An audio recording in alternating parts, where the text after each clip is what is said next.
2 minggu yang lalu, kurang lebih 2 minggu yang lalu ya, kami mengadakan perjalanan dari Kerinci ke Bukit Kusuma.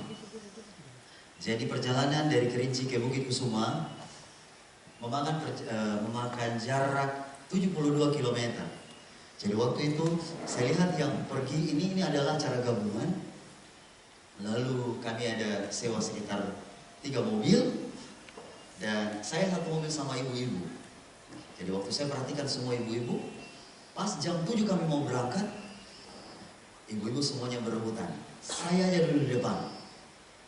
Lalu datang ibu satu lagi, saya mau dulu di depan. Rata-rata ibu-ibu ini mau duduk di depan. Jadi kami punya sopir ya. Ada namanya Bapak Kalumata ya, dia orang Bibi Mama Hagai tahu ya, dia orang Sumbul. Jadi dia yang nyetir. Jadi pada waktu itu semua ibu-ibu berebutan duduk di depan oleh karena jaraknya cukup jauh.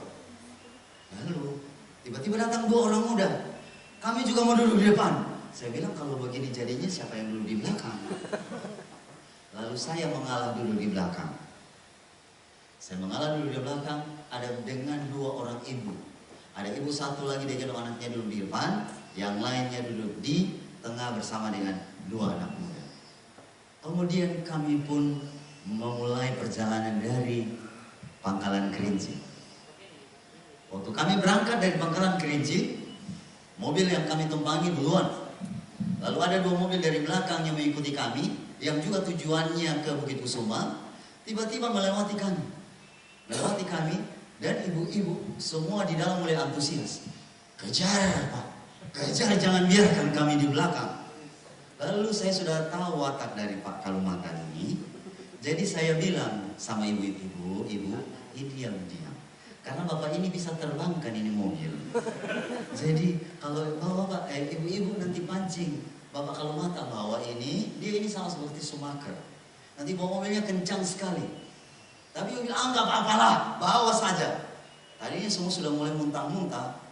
Kenapa? Karena jalannya cukup dan jalan nggak bagus sama seperti di Medan ini. Pada akhirnya, karena sudah dikompor-komporin oleh ibu-ibu ini, maka Pak Kalumata mulai injak gas. Saya lihat kecepatannya, wah ini ngeri, ini kecepatan sudah di atas 120. Jadi dia lewati 2 mobil yang mendahului kami. Pada waktu itu jalan lurus. Jadi kami nggak lihat ada tikungan di belakang. Jadi lewati 2 mobil yang ada di depan, dan tiba-tiba di depannya adalah tikungan. Ini adalah 2 kali saya mengalami pengalaman ini. Pertama pernah itu kami di Gorontalo, waktu lari kecepatan tinggi seperti itu, kebetulan di depan itu ada jalan lurus, seharusnya arah kami ke kiri, tapi karena nggak bisa kendalikan mobil dia harus lurus. Pak Kalumata waktu itu tidak ada jalan lurus lagi. Tiba-tiba tikungan, kanan nggak ada, cuma kiri saja. Di depan itu sawah. Pilihannya masuk sawah atau belok kiri. Saya sudah pasrah karena tiba-tiba tikungan. Biasanya kalau orang belok tiba-tiba dia harus muter, itu mobil langsung terbalik. Dia tiba-tiba muter. Nggak tahu dia pakai teknik bagaimana. Saya yakin itu datang dari Tuhan. Saya sudah berdoa, sudah pasrah ini. Karena tiba-tiba ada tikungan dan mobil kami berlari dengan 2 ban di bagian kiri. Seperti itu. Pokoknya saya sudah berdoa, Tuhan, saya pasrah ke dalam tangan-Mu kuserahkan nyawa. Tetapi puji Tuhan, Tuhan kendalikan mobil itu. Dan pada akhirnya kami selamat. Tetapi hal yang terjadi pada waktu itu adalah ibu-ibu yang tadinya mau muntah, batal muntah semuanya. Yang saya mau bilang adalah mereka telan lagi muntah mereka. Pada pagi ini, semoga Anda tidak muntah dengarkan pekabaran demi pekabaran. Sudah banyak sekali. Saya saja bilang, aduh, ini kalau kita masuk ke universitas sudah banyak sekali ya. Jadi mohon Anda semua tidak muntah, tetapi biarlah itu kita akan cerna baik-baik dan bahkan kita akan aplikasikan dalam hidup kita. Amin. Mari kita lihat ayat yang pertama di dalam buku Kejadian 1 ayat yang ke-28. Kita baca sama-sama 2, 3. Allah memberkati mereka, lalu Allah berfirman kepada mereka, beranak cucu dan bertambah banyak, penuhilah bumi dan taklukkanlah itu, berkuasalah atas ikan-ikan di laut dan burung-burung di udara, dan atas segala binatang yang merayap di bumi. Ketika kita membaca ayat ini, kita tahu bahwa inilah lembaga yang pertama Tuhan ciptakan di Taman Eden, yaitu perkawinan. Tuhan memberkati dia laki-laki dan dia perempuan. Kemudian ini yang disebut dengan satu keluarga, atau yang kita sebut dengan lembaga perkawinan dan pernikahan. Nah, bagi kita semua anak-anak muda yang ada di tempat ini, ada juga bapak-bapak dan juga ibu-ibu, perhatikan baik-baik kenapa sampai pada akhirnya Tuhan memberkati. Dan ketika Tuhan memberkati mereka, maka inilah yang disebut dengan keluarga pertama. Kalau begitu pertanyaannya adalah, sebelum memulai keluarga apa? Maka anak-anak muda banyak yang akan menjawab begini, pacaran. Sudah jelas yang disebut dengan pacaran. Tapi mari kita lihat, apakah firman Tuhan mengizinkan pacaran di antara anak-anak muda? Walaupun itu adalah Kristen dan Kristen, dan boleh saya katakan itu adalah Advent dan Advent. Apakah firman Tuhan sementara mengizinkan kita untuk berpacaran? Karena banyak anak-anak muda yang hidup di akhir zaman tidak memiliki konsep yang benar terhadap hubungan lawan jenis. Itulah makanya pada saat ini, mari kita lihat apa yang firman Tuhan katakan mengenai pacaran. Betul atau tidak? Betul? Benar. Mari kita lihat. Di dalam buku Amanat pada Orang Muda halaman 422, baca baik-baik. Di sini dia bilang, masa pacaran sebagaimana diadakan orang pada zaman ini adalah suatu rencana penipuan dan pura-pura. Lalu dibilang, dengan mana musuh segala jiwa mempunyai lebih banyak pengaruh daripada Tuhan. Saya mau tanya sesuai dengan kutipan dalam buku Amanat pada Orang Muda halaman 422, pacaran diizinkan atau tidak? Tidak bisa jawab, karena ada yang sementara menjalani pacaran ya.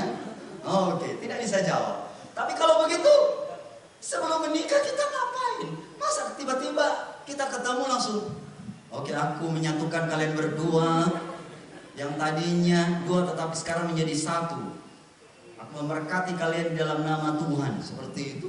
Tiba-tiba belum tahu dia punya latar belakang, belum tahu dia punya keluarga bagaimana, pendidikannya bagaimana, dia asal dari mana. Kita langsung saja terima, oke, kita berkati. Seperti itu. Nah, kalau begitu apa yang diizinkan di dalam menjalani hubungan sebelum pernikahan itu?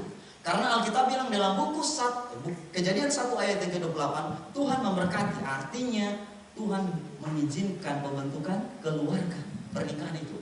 Nah, mari kita lihat, ada satu kata yang mungkin jarang kita dengar dan ada juga yang sudah sering dengar, yang disebut dengan courtship. Apa namanya? Courtship. Nah, apa sih itu courtship? Ya kan? Hah? Hubungan pernikahan? Hubungan itu pernikahan. Oh, hubungan. Oke. Nah, courtship ini dia bilang begini di Wikipedia, dia bilang is a period in couples relation which precede their engagement and marriage or establishment of an agreed relation of a more enduring kind.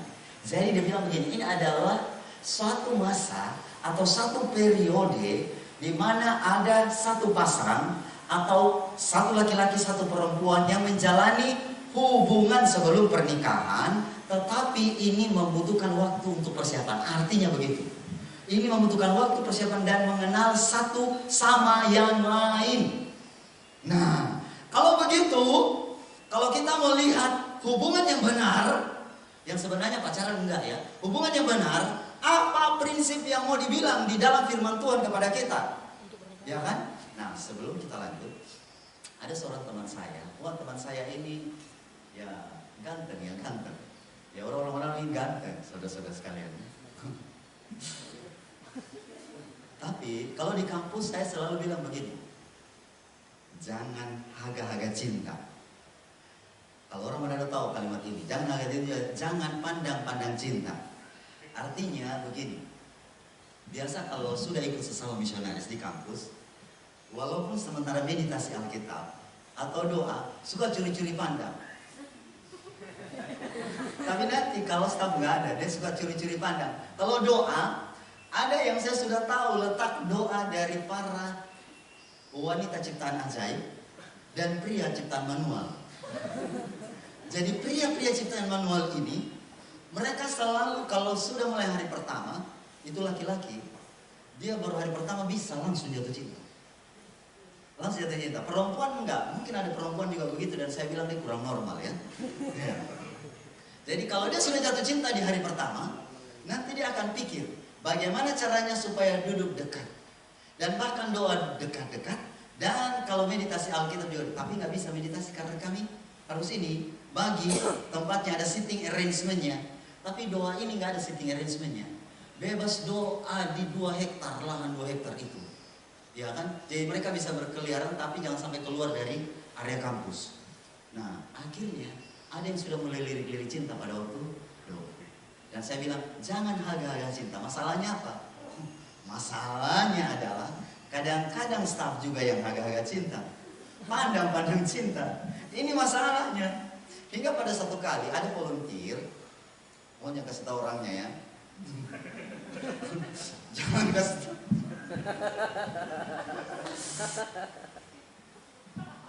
Pada akhirnya ada volunteer yang pada akhirnya pandang cinta. Memang ini di angkatan ini, saya nggak mau bilang angkatan. Ini cantik, cantik, tengok mati. Jadi setiap hari dia kalau lihat seperti ini, dan rupanya ada sama hati juga saling suka menyukai.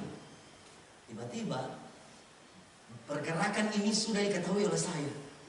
Karena apa? Sudah semakin intensif untuk pendekatannya. Dan saya mulai panggil, saya bilang, oh ini bahaya ini. Nanti terpengaruh, lalu saya bilang begini. Sini. Gak boleh pacarannya. Lalu akhirnya dikeluarkanlah pantun. Kena flu karena polusi. I love you Lucy. Saya bilang nggak boleh. Apa ini pantun-pantunmu ini? Gak berlaku ini di kampus ya. Kena flu karena polusi. I love you Lucy. Waduh. Pada akhirnya teman-temanku dikirim ke ladang ini kan, si cewek ini tetap ada hubungan. Saya tahu dan saya bilang gini, nggak boleh. Dan saya berdoa akhirnya putuslah mereka. Saya bilang puji Tuhan. Saat saya bilang puji Tuhan, datang lagi dia. Saya punya pantun lagi Pak. Apa itu? Kena flu karena baparas. Baparas itu potong rumput ya. Karena flu karena baparas.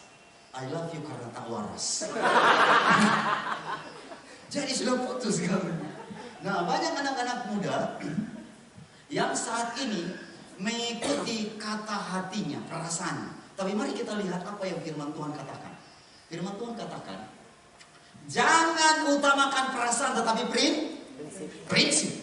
Mari kita lihat kutipan yang ada di dalam buku Amanat pada Orang Muda. Masih halaman yang sama. Dia bilang begini. Orang-orang muda, baca sama-sama, 2, 3. Orang-orang muda terlalu percaya kepada gerakan hati. Seharusnya mereka jangan menyerahkan dirinya dengan terlalu gampang ataupun terpikat dengan mudah melalui pandangan luar yang menarik kekasihnya. Jadi kadang kita lihat laki-laki ini yang tolong jaga mata. Kenapa? Laki-laki banyak kali jatuh dari mata. Baru lihat bahkan pertama kali bisa langsung jatuh cinta. Perempuan enggak, nanti dulu, ya kan? Nah ini laki-laki baik. Kemudian dia bilang begini lagi. Kenapa saya tekankan lebih utamakan prinsip di atas perasaan? Dia bilang begini. Cinta adalah suatu pemberian indah yang kita terima dari Yesus. Cinta berasal dari mana? Dari Yesus. Tapi saat ini umat-umat Tuhan, anak-anak muda khususnya, susah membedakan mana itu cinta sejati dan mana itu perasaan. Bagi mereka pandangan pertama itulah cinta. Padahal ini bohongnya gede. Nah, kenapa? Cinta kasih sejati dan suci bukanlah suatu perasaan, melainkan suatu prinsip. Apa maksudnya itu? Apa maksudnya itu? Kenapa cinta kasih sejati itu mengutamakan prinsip di atas perasaan? Kenapa?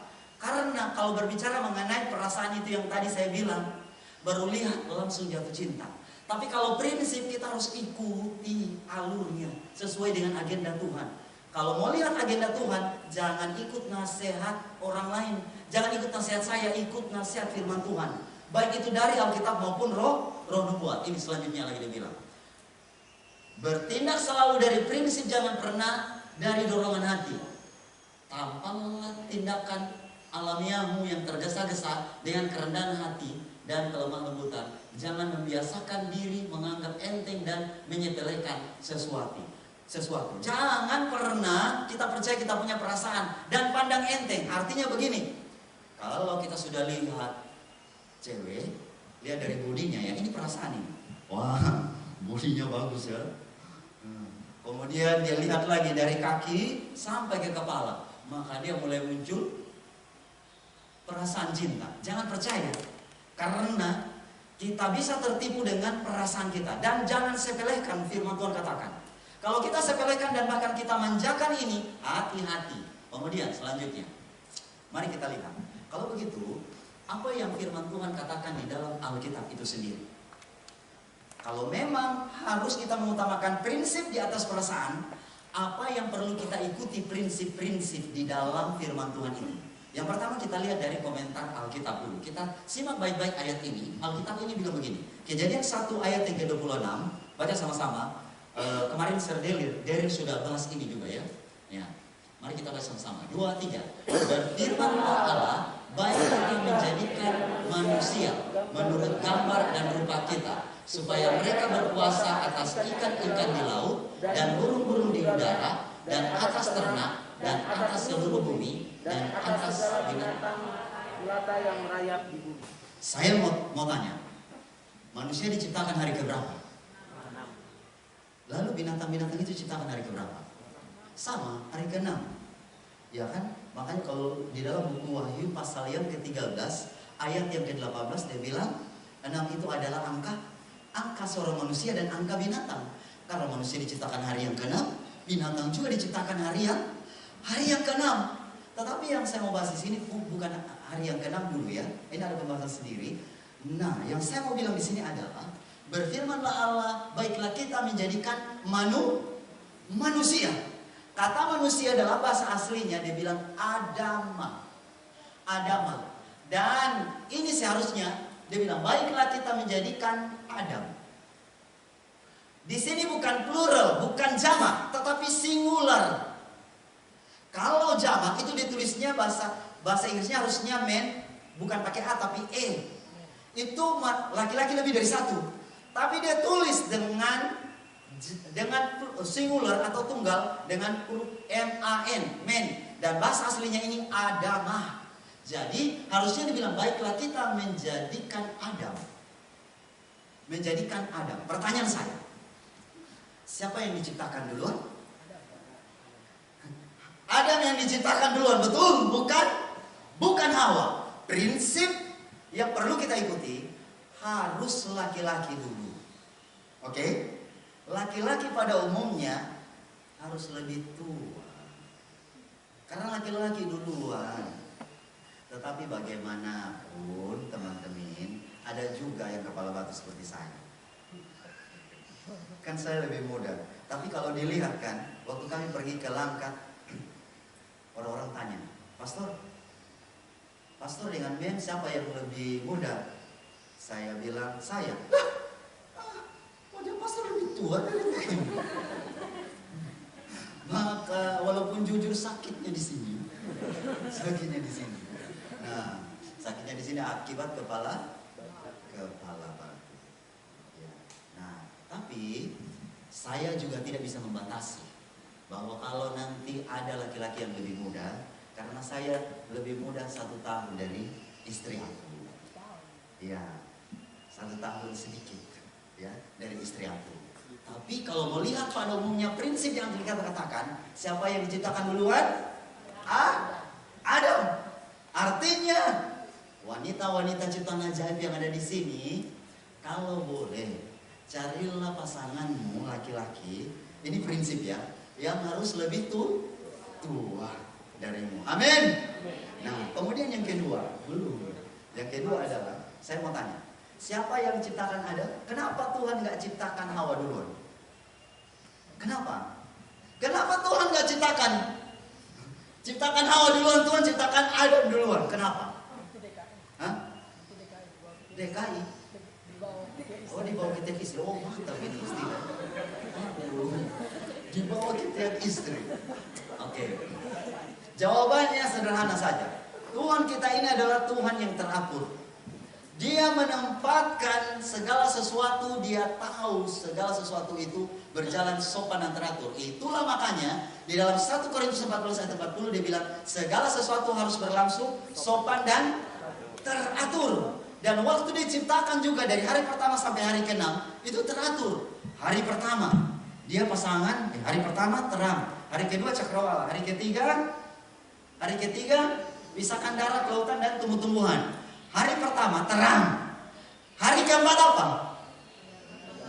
Kalau lihat bahasa aslinya, let there be light. Ini di hari keempat lights. Lights. Hanya bahasa Indonesianya menyebutkannya, dia bilang benda-benda penerang. Yang sebenarnya kalau kita telusuri, matahari sudah ada hari pertama. Makanya ditambah lagi, let there be lights. Ini lights. Oke? Nah, hari pertama dia jodoh dengan hari keempat. Hari kedua, cakrawala, dia jodoh dengan hari kelima. Karena Tuhan isi yang di bawah itu air dengan ikan. Dan dia isi yang bentangannya itu dengan burung. Dan hari yang keenam sudah ada darat dan tumbuh-tumbuhan. Maka dia jodoh dengan hari keenam karena Tuhan mengisinya dengan manusia, binatang melata dan binatang berkaki empat. Jadi alasannya kenapa Tuhan menciptakan Adam duluan? Karena Tuhan kita adalah Tuhan yang teratur. Nah, saya mau tanya lagi. Dan pertanyaannya sudah ada jawabannya kan? Siapa yang punya inisiatif untuk menciptakan Adam? Tuhan. Kalau begitu, prinsip selanjutnya teman-temanku. Nah ini bahasa ibu. Oke. Prinsip selanjutnya harus libatkan Tuhan. Oh, banyak kali kalau kita sudah jatuh cinta, ini prinsip. Jangan ikut perasaan. Lebih banyak berdoa kalau sudah cinta sama seseorang. Juleha sudah cinta sama si Anton sudah cinta sama si Juleha. Sudah suka, maksudnya perasaannya sudah suka.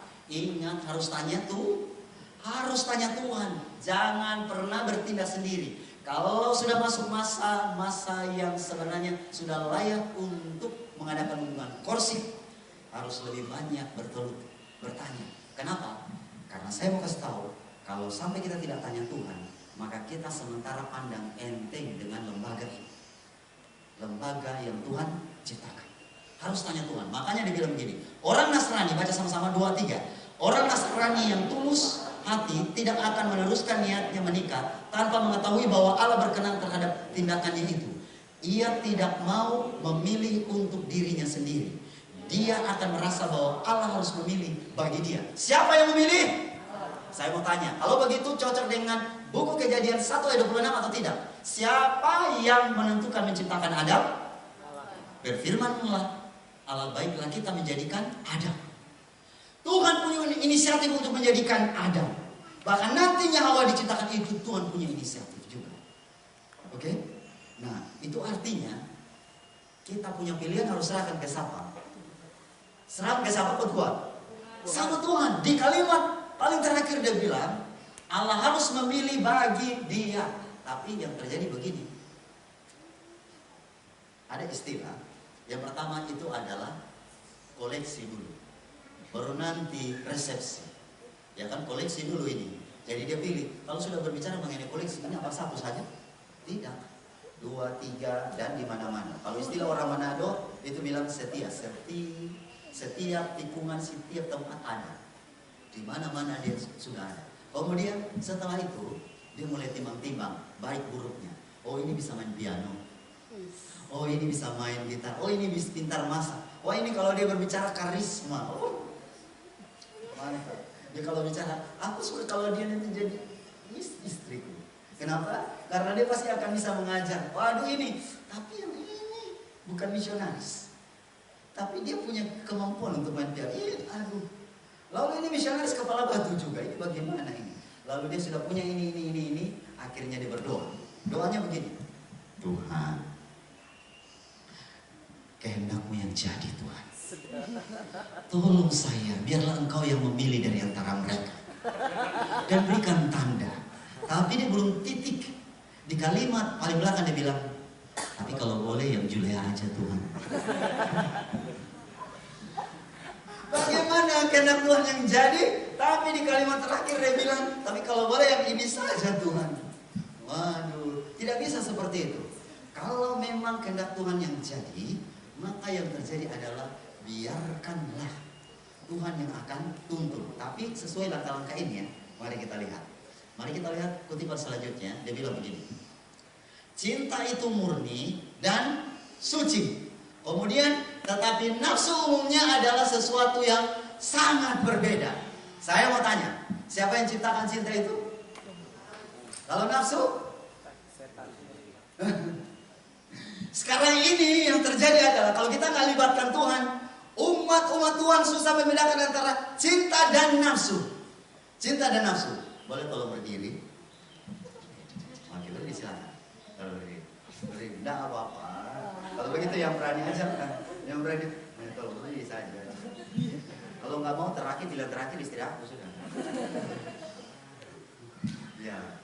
Jadi contoh ini lawan jenis ya. Kami tidak LGBT di depan ini. Oke. Tapi kalau dia sudah cinta, ya kan? Nah, sekarang kalau kita bilang cinta itu murni, sementara nafsu itu tidak murni. Nah, mau tahu yang disebut dengan nafsu? Dilihat pandangan pertama. Pandanganku. Lalu yang pertama masih gini kan? Terus berikutnya dia pegang. Oh, kalau anak-anak muda yang belum menikah baru berpegangan tangan, tahu itu tegangan listrik 1500 watt. Dunia ini milik berdua. 1500 watt. Nanti dia kalau pulang dia ingat yang satu. Waduh, tangannya lembut. Iya kan? Makanya kadang-kadang laki-laki pegang itu wanita tangan kasar, dia bilang, tidak ada kesannya, tidak ada getaran katanya. Padahal dia tidak tahu wanita itu bisa panjat kelapa dan maju. Bukankah ini yang cocok? Silakan duduk. Ingat baik-baik. Kalau dia sudah seperti itu, lama-lama dia bilang begini, aku mau minta yang lebih. Dia minta lebih, lahir bergandengan tangan. Sudah lebih dekat atau lebih jauh? Lebih dekat. Kalau sudah seperti ini, dia pulang lagi. Pulang dia ingat lagi. Waduh, itu yang tadi 1500 watt tegangannya. Oh, lama-lama sudah seperti ini. Kemudian lama-lama begini. Saya mau tanya, kira-kira ini cinta atau nafsu? Kalau kita tidak undang Tuhan dalam hubungan ini, maka yang terjadi adalah sebelum pendeta berkati, sudah banyak yang malu. Wah, itulah sebabnya teman-teman orang-orang muda, tolong libatkan Tuhan supaya dengan demikian cinta itu benar-benar dibentuk oleh Tuhan. Karena sejak manusia jatuh ke dalam dosa, manusia dibentuk oleh setan sendiri, oleh situasi yang pada akhirnya manusia tidak sanggup untuk membedakan mana itu cinta dan mana itu nafsu. Nah, mari kita lihat. Jadi, kalau cinta yang murni dia tidak tergesa-gesa. Kalau nafsu dia tergesa-gesa, kasar bawaannya. Kalau cinta yang murni selalu mengundang Tuhan. Di dalam setiap pembicaraan juga harus Tuhan. Dalam hubungan kita, Tuhan yang ditinggikan. Komunikasi Tuhan yang ditinggikan. Inilah kursi. Tapi kalau pacaran, enggak. Nanti dia cerita-cerita, lari pertama Piala Dunia. Kemudian lari lagi ke caleg. Lari lagi nanti sebentar ke teman-temannya. Lari lagi, sudah mulai rambut kamu indah. Kemudian begitu kan. Kemudian lama-lama dia bilang, pipi kamu halus. Sudah begini-gini kan. Gigi kamu bagaikan deretan kawanan domba di padang.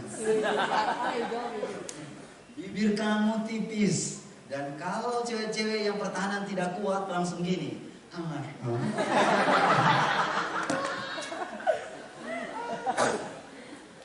Bahaya ini. Ngelopok jadinya. Oke. Nah, selanjutnya yang saya mau bilang adalah, masih di dalam buku Kejadian 1 ayat yang ke-26. Di dalam Kejadian 1 ayat yang ke-26, dia bilang begini. Let us make man in our image after our likeness, and let them have dominion. Sekarang mari kita lihat dominion over the fish of the sea, and over the fowl of the earth, over the cattle, and over all the earth, and over every creeping that creep upon the earth. Nah, kata dibilang dominion over the fish and all animals. Mari kita lihat bahasa aslinya. Bahasa aslinya dia bilang begini, rada.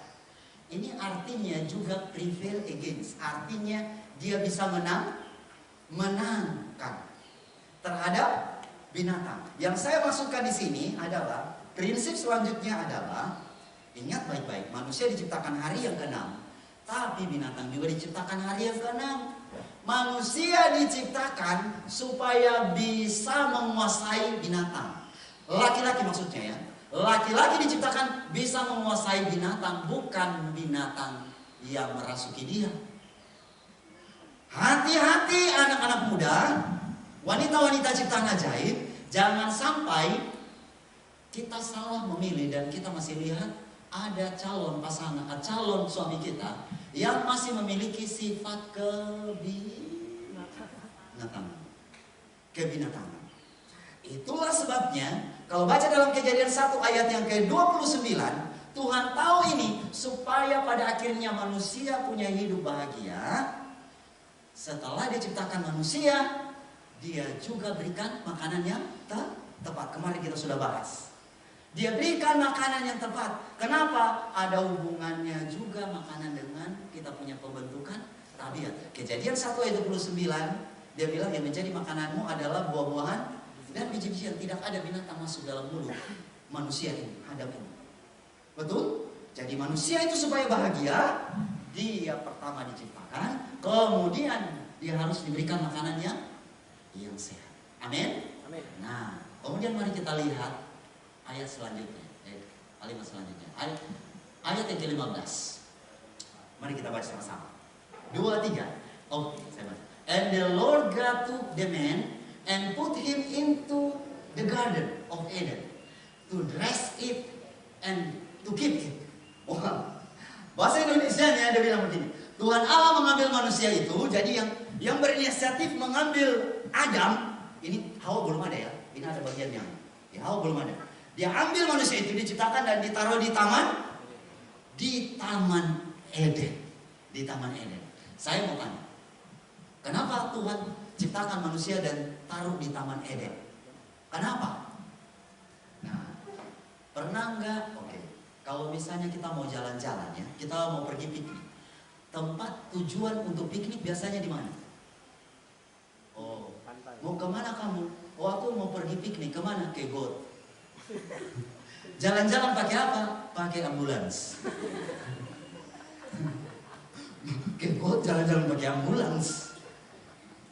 Selalu kalau manusia mau pergi jalan-jalan, kemudian mau lihat apa suasana indah, harus pergi ke pantai, alam yang indah.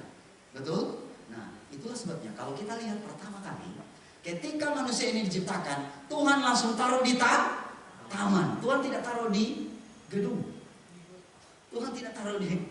Jadi jangan salah berpikir, oh kalau begitu mulai besok kita tinggal di hutan saja ini. Kita tinggal di hutan, kita nggak usah tinggal di apartemen atau lain sebagainya.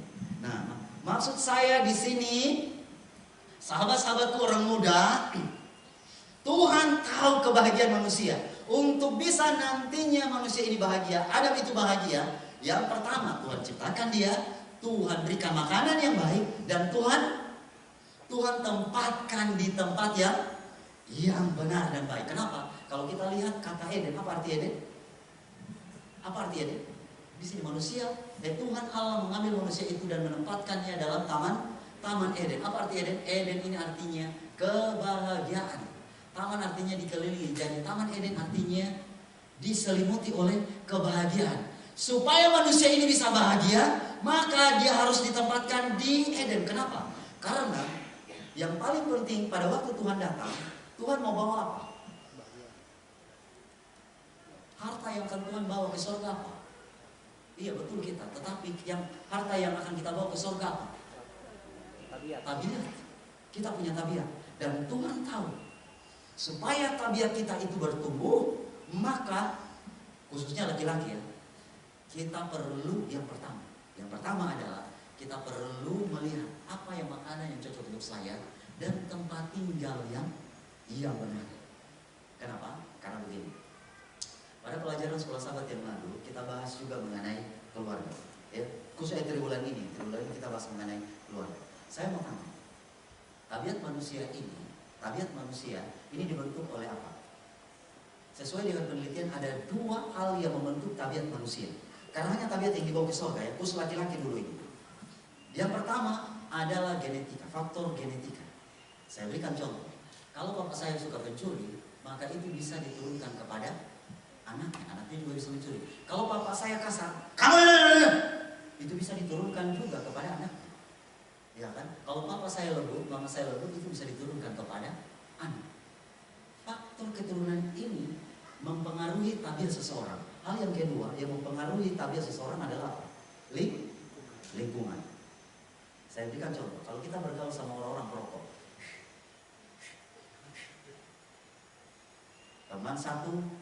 teman yang pertama perokok, kedua perokok, ketiga perokok, 10 teman kita, 100 teman kita adalah perokok. Kira-kira ada potensi dia merokok atau enggak? Ada. Kenapa? Karena pengaruh lingkungan kuat.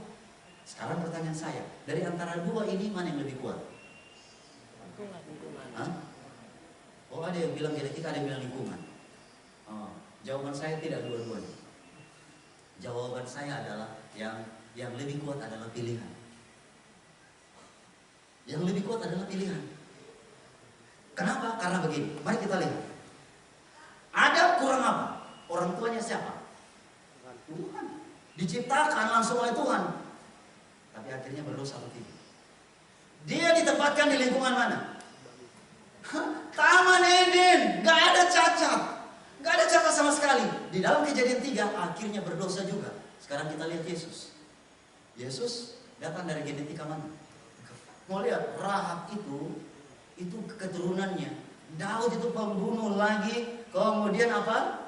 Dia juga selingkuh. Sudah seperti itu ada lagi keturunan Yesus penyembah berhala.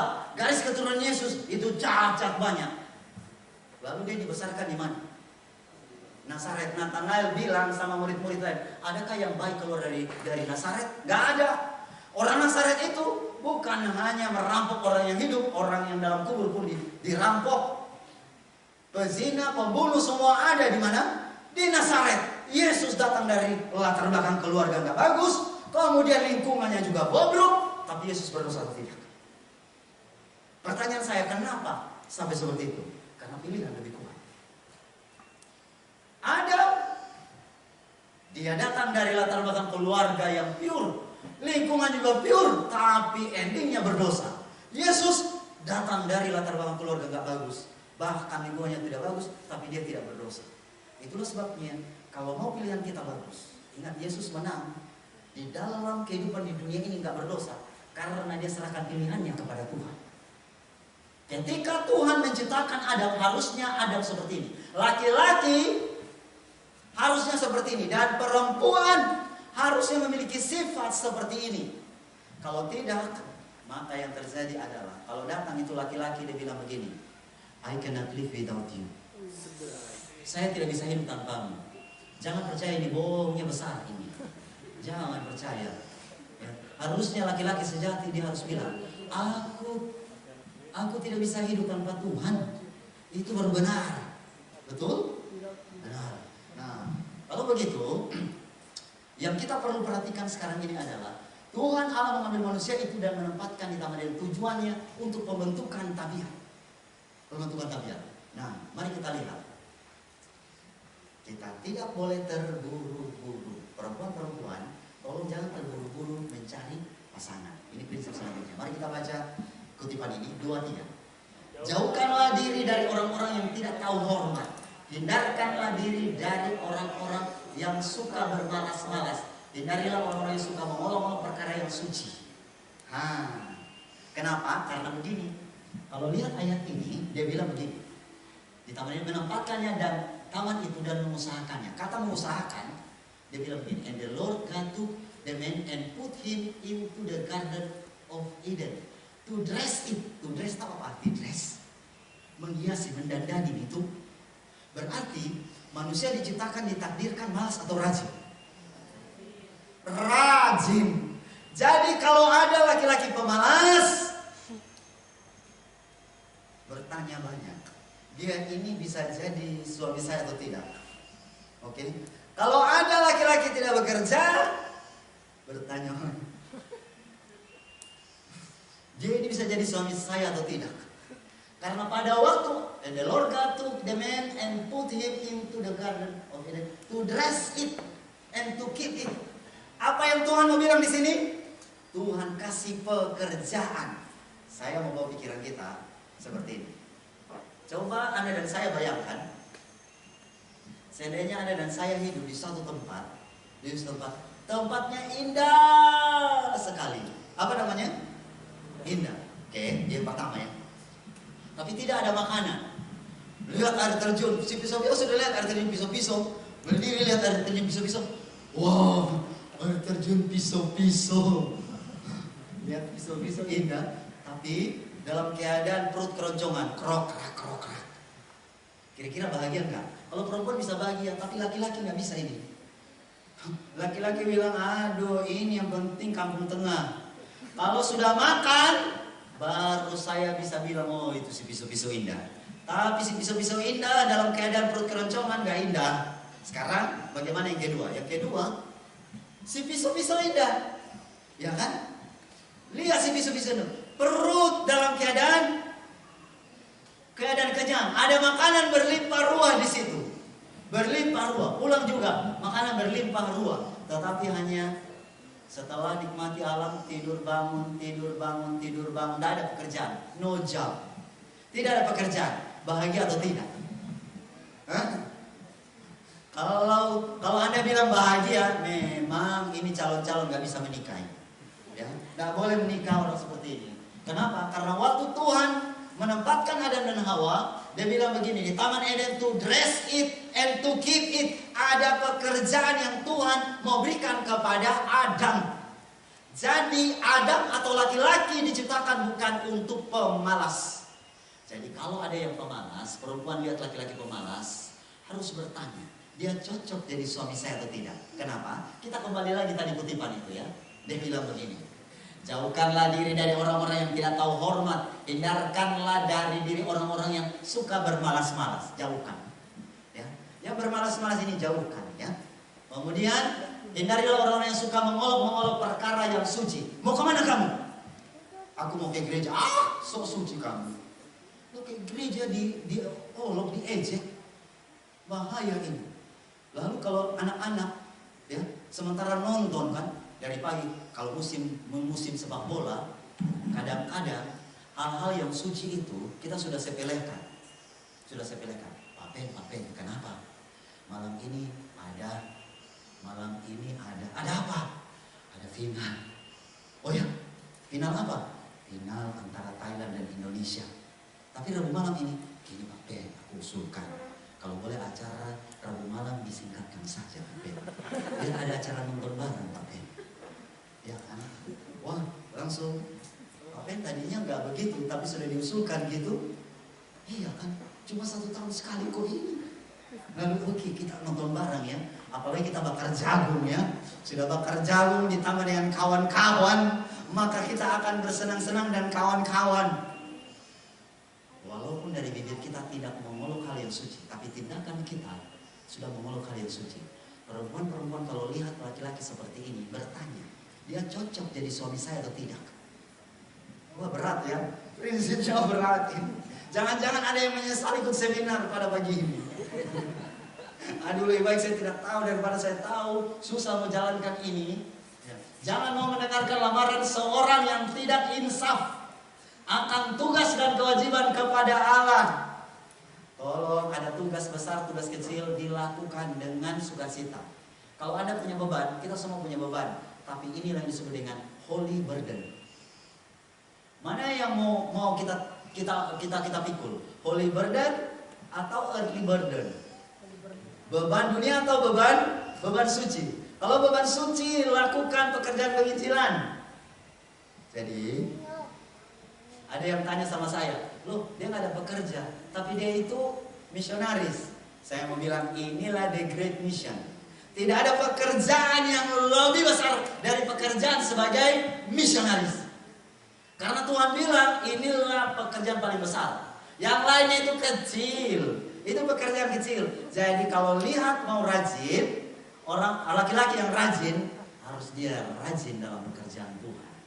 Kalau dia rajin saja urus dunia juga, bertanya atau terima aku.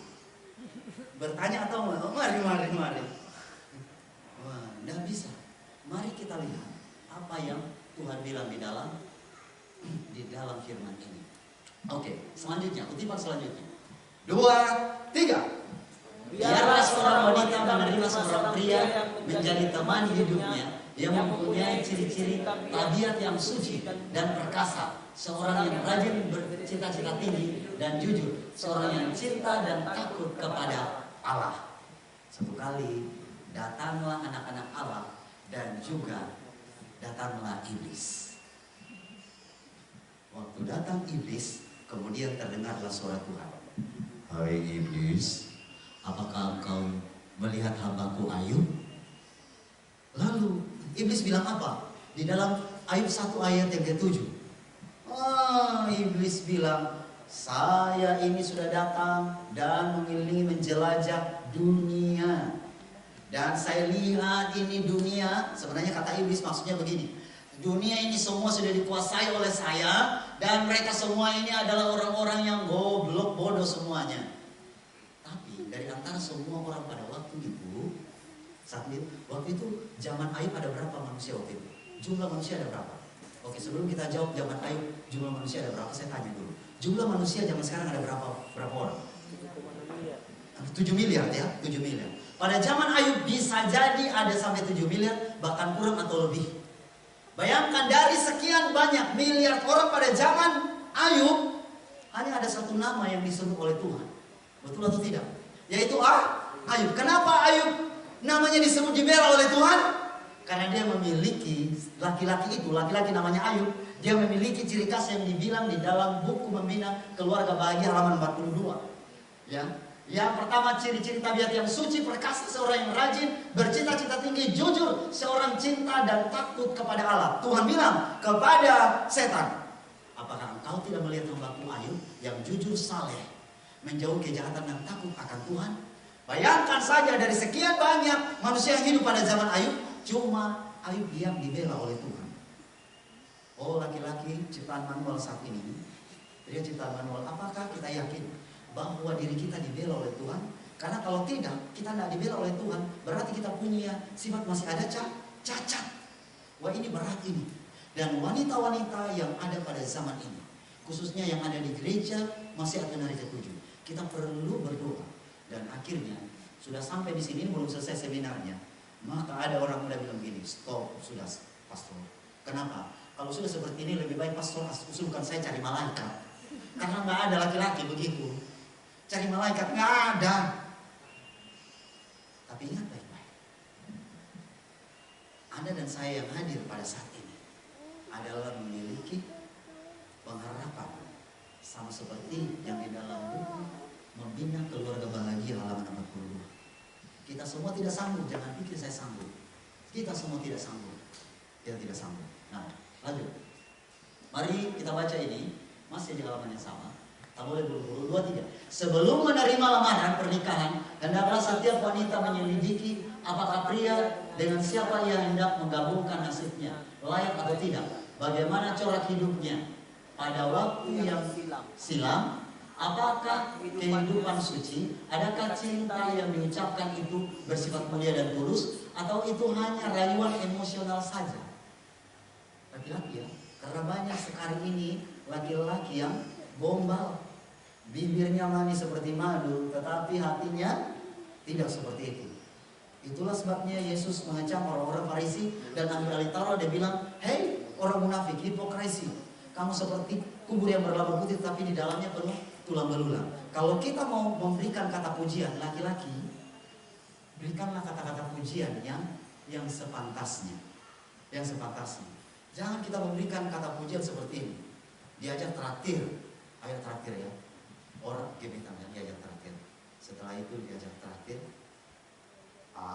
Aku suka makanan traktir. Uji nih laki-laki. Aku nggak suka ditraktir. Aku pernah makan masakan. Kau masak aja ya. Aku mau makan.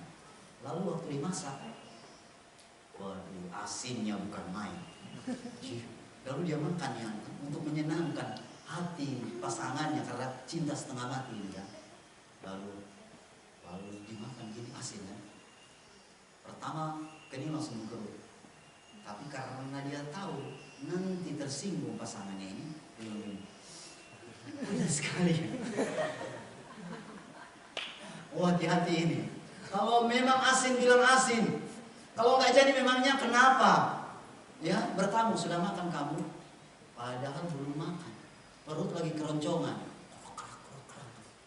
Sudah. Kalau tidak mengerti tolong baca di dalam buku Matius 5 ayat 37. Jika ya katakannya, jika tidak katakan tidak.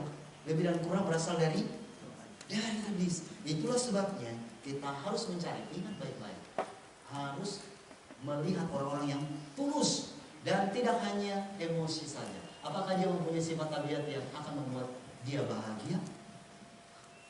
Nah, mari kita lihat ini. Oke, sebelum kita lanjut, saya mau tanya, yang sudah pacaran ini, adakah kita sementara menjalankan hubungan ini, atau ada juga yang mau menjalankan hubungan bertanya pertanyaan ini atau tidak? Atau dia punya pertanyaan adalah begini, apakah laki-laki ini pada akhirnya bisa menjadi direktur di suatu perusahaan asing atau tidak? Iya kan? Jangan-jangan kita tanya seperti itu. Wah, ini di luar dari rencana Tuhan. Iya kan? Apakah laki-laki yang akan jadi sama saya ini bisa jadi bupati di sini atau tidak? Bukan itu pertanyaannya. Pertanyaannya harus sesuai dengan apa yang Roh Buat katakan. Ya, bagaimana cara kehidupannya pada waktu yang silam? Apakah kehidupannya suci? Oke, lanjut sekarang ini ya. 2-3. Dapatkah ia menunaikan tuntunan juru selamat sebagai hal yang terutama? Masih dapatkah terpelihara tubuh dan jiwa, segala pikiran dan maksud tetap suci dan bersih? Pertanyaan-pertanyaan ini mempunyai arti yang sangat penting demi kesejahteraan setiap wanita yang akan memasuki ikatan pernikahan. Tolong kita harus bertanya setiap saat kepada Tuhan pertanyaan ini, dan bahkan orang yang mendekati kita harus tanya. Dan kalau saya boleh bilang saat ini adalah, jangan pernah mau menikah sama laki-laki yang tidak dibentuk sesuai dengan gambar Allah. Sama seperti Serbiari bilang kemarin, tabiat Tuhan. Bentuk, gambar dan tabiat Tuhan itu artinya harus memiliki tabiat Tuhan sendiri, dan bahkan kita perlu mengetahui pelajaran yang sesungguhnya di akhir zaman. Apa itu? Adalah pekabaran Ka'bah. Karena kalau Anda mempelajari pelajaran Ka'bah, mungkin nanti beliau akan kasih pelajaran ini. Kalau kita mempelajari pelajaran Ka'bah, maka yang terjadi kita tahu jelas prinsip-prinsip yang benar di dalam Alkitab, dan iman kita, justru dasar iman kita akan semakin kuat. Mau dibawa kemana keluarga kita, rumah tangga kita, kalau fondasinya tidak kokoh? Kita mau menjalin hubungan dengan laki-laki yang sebenarnya tidak memiliki fondasi iman yang kokoh. Dasar iman yang kokoh sesuai dengan Evangelis halaman 221 itu adalah mempelajari dengan benar pelajaran Ka'bah. Nah, lanjut. Mari kita lihat di dalam Kejadian 2 ayat yang ke-19 sampai ayat yang ke-20. Baca sama-sama, 2-3. Lalu Tuhan membentuk dari tanah segala binatang hutan dan segala burung-burung di udara, dibawanya semua kepada manusia itu untuk melihat bagaimana ia menamainya. Dan seperti nama yang diberikan manusia itu kepada tiap-tiap makhluk yang hidup, demikianlah nanti nama makhluk itu.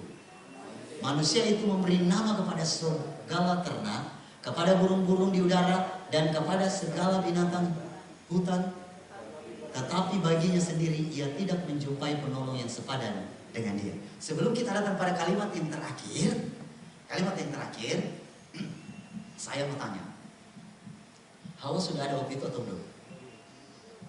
Hawa sudah ada belum? Hawa belum ada.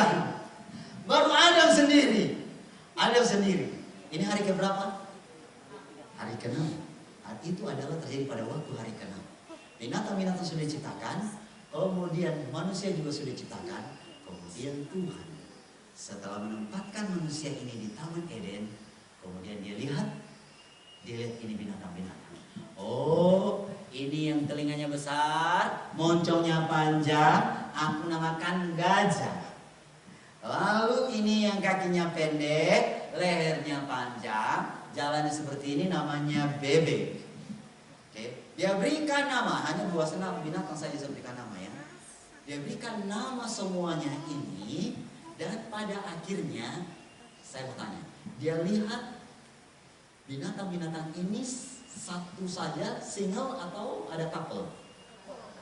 Oh, dilihat ada couple. Ada gajah, yang male ada female-nya. Bebek juga ada yang male ada female-nya. Dia berikan nama. Sebenarnya kalau lihat ayat ini, siapa yang suruh Adam untuk memberikan nama?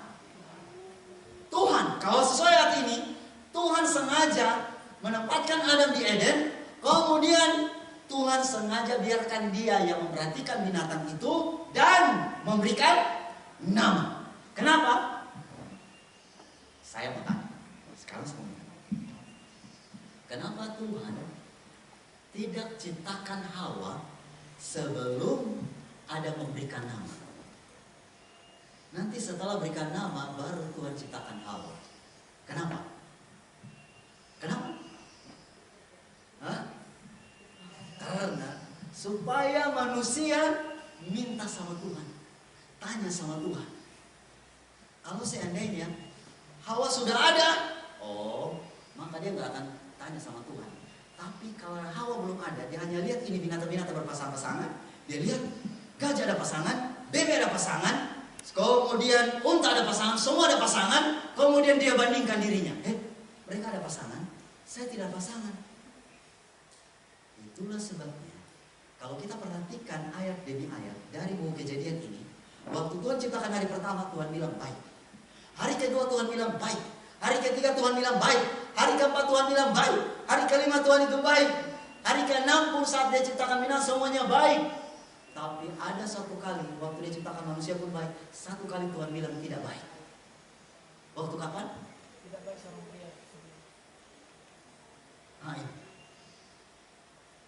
Ini ada waktunya Tuhan bilang tidak baik. Baca sama-sama. Tidak baik. Tidak baik kalau manusia itu seorang diri saja. Aku akan menjadikan penolong baginya yang sepadan dengan dia.